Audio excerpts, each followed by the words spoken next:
When people talk about secret societies in history, the Freemasons and the Knights Templar often come to mind. But in the modern world, another name has drawn equal attention and controversy: Opus Dei. On the surface, it is a devout religious organization. Its name quite simply means the work of God. Yet around it swirls an endless storm of debates and conspiracy theories. The story begins in 1928.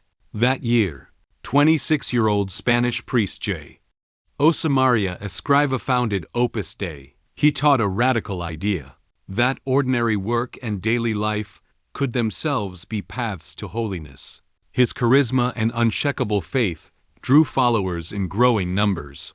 But the practices of Opus Dei often carried the mark of asceticism.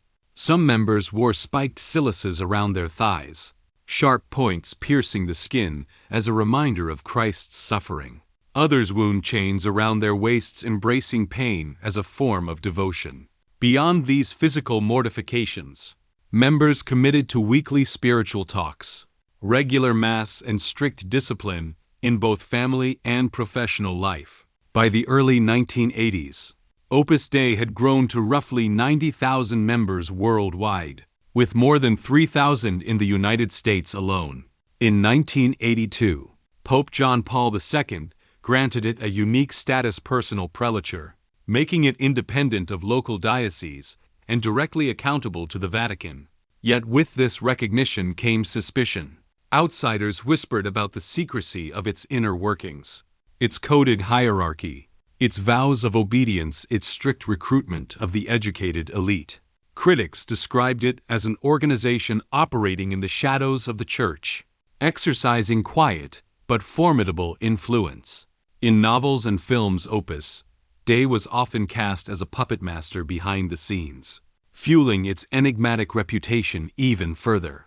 20 years later, in 2002, its founder Escriva was canonized.